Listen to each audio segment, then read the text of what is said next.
कि आप सब लोग इस ग्रंथ को एक बार जरूर पढ़ें, ताकि आपके मन की सारी शंकाओं को दूर कर दिया जाए और आप स्वतंत्र जीवन जी सके। आइए, जो मैं आप सबको बताने वाला हूँ वो देख सकते हैं। पेज संख्या 84 है और पद संख्या 9, 10 और 11 है। तो आइए इसको हम पढ़ें और समझने का प्रयास करते हैं। उसे कहा कि मैं जो कुछ उसे छोड़कर चला आया हूँ वह न किसी स्वर्ग की कामना से, न स्नेह की कमी से और न क्रोध की अधीनता से थे। वो सिद्धार्थ गौतम थे और वो कह रहे हैं कि मैं जो आप सबको या अपने परिवार को छोड़ करके आ रहा हूं, मैं उसको अपनी किसी इच्छा से, लाभ के लिए नहीं, स्वर्ग की इच्छा से और कामना से या किसी प्रेम बस या किसी क्रोध बस मैं उसे छोड़कर नहीं जा रहा हूं। इस प्रकार घर छोड़कर चले आए, मेरे लिए उन्हें अनुताप नहीं करना चाहिए।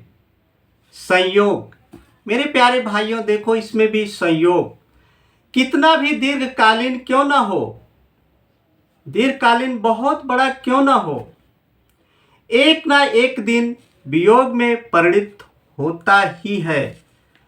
हम सब जानते हैं कि एक ना एक दिन अलगाव होना अति आवश्यक है और बिना सोचे बिना समझे यह अलगाव हो जाता है।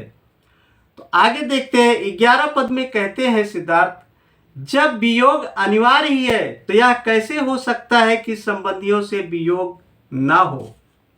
सिद्धार्थ कहते हैं कि वियोग होना अनिवार्य है और ये प्राकृतिक का अटल सत्य नियम है। इसे कोई नहीं बदल सकता, न हम बदल सकते हैं न आप बदल सकते हैं। समय आने के पश्चात ये वियोग निश्चित ही है। और आगे सिद्धार्थ गौतम कहते हुए अपने पूरे परिवार को सांत्वना देते हुए कहते हैं कि अपने मित्र छन्ना को समझाते हुए सिद्धार्थ गौतम कहते हैं कि छन्ना, मेरे वियोग से उत्पन्न होने वाले दुख का परित्याग करो। नाना जन्म ग्रहण करने वाले प्राणियों के लिए परस्पर का वियोग अनिवार्य है।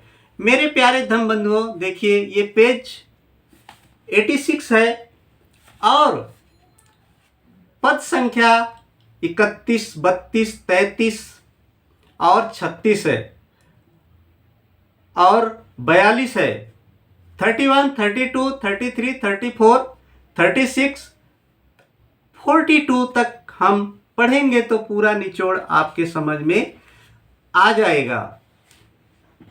कहते हैं कि यदि यह वियोग अनिवार्य ही है तो हर एक प्राणियों का, पशु पक्षियों का भी, जानवरों का भी और मनुष्यों का भी वियोग अनिवार्य ही है। और ये सत्य है। ये कड़वा है, सुनने में थोड़ा बुरा लगता होगा, लेकिन बिछड़ना एक सत्य है।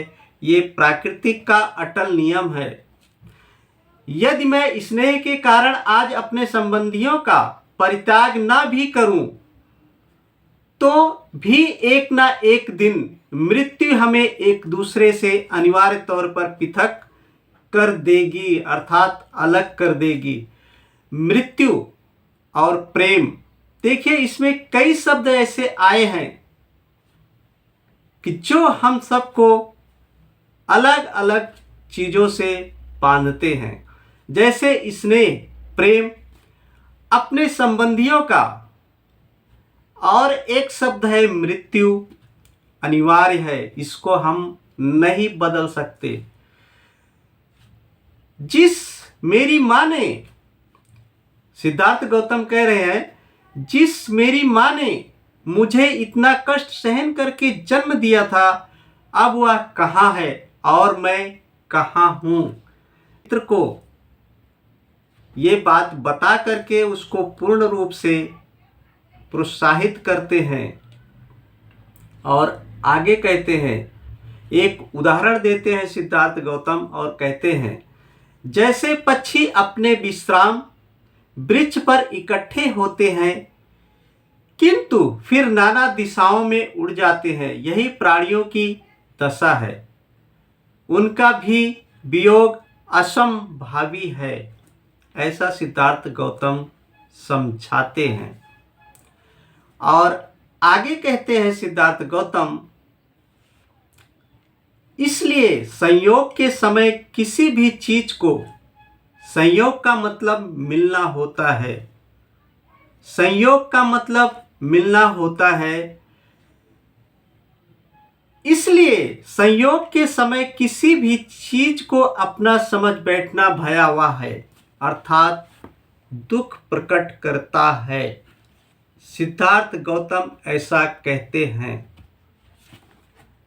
मेरे प्यारे धम्म बंधुओं, मैं यहाँ पे एक छोटा सा उदाहरण देना चाहता हूं, क्योंकि बुद्ध को तो सब लोग जानते हैं, पूरी दुनिया में बुद्ध बनने के बाद विख्यात हुए हैं और सब लोग बुद्ध के बारे में जानते हैं।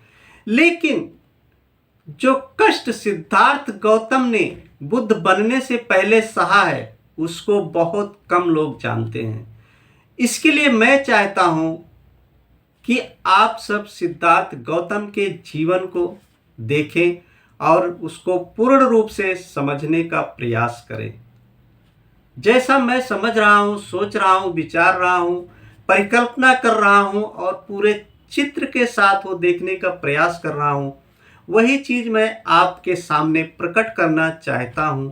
और जो जैसा है उसको मैं वैसा ही प्रकट करना चाहता हूं, इसके अलावा और कुछ नहीं। और आगे कहते हैं सिद्धार्थ गौतम कि जब छन्ना ने देखा कि अब शीघ्र विदा होना ही होगा, तो उसने सिद्धार्थ गौतम के उस परिव्राजक रूप को नमस्कार किया। मेरे प्यारे धम्म बंधुओं, सिद्धार्थ गौतम ने जो उस समय की कल्पना करते हैं हम, और जो परिव्राजक का कपड़ा पहने हुए हैं, तो मानो ऐसे दिखते हैं। इस बुक के मुताबिक हम आपको बताना चाहते हैं कि जैसे सूरज का, सुबह का उगता हुआ सूरज दिखाई देता है, ठीक उसी प्रकार सिद्धार्थ गौतम का कायाकल्प पूरी तरह से दिखाई दे रहा था। और छन्ना उस परिव्राजक शरीर को देख करके विदा होता है।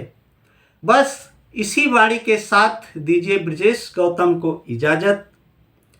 यदि आप सबको पसंद आया है तो शेयर करें, लाइक करें, सब्सक्राइब करें और कमेंट जरूर करें, समझें। नमो बुद्धाय। फिर मिलेंगे बुद्ध की अगली कड़ी में।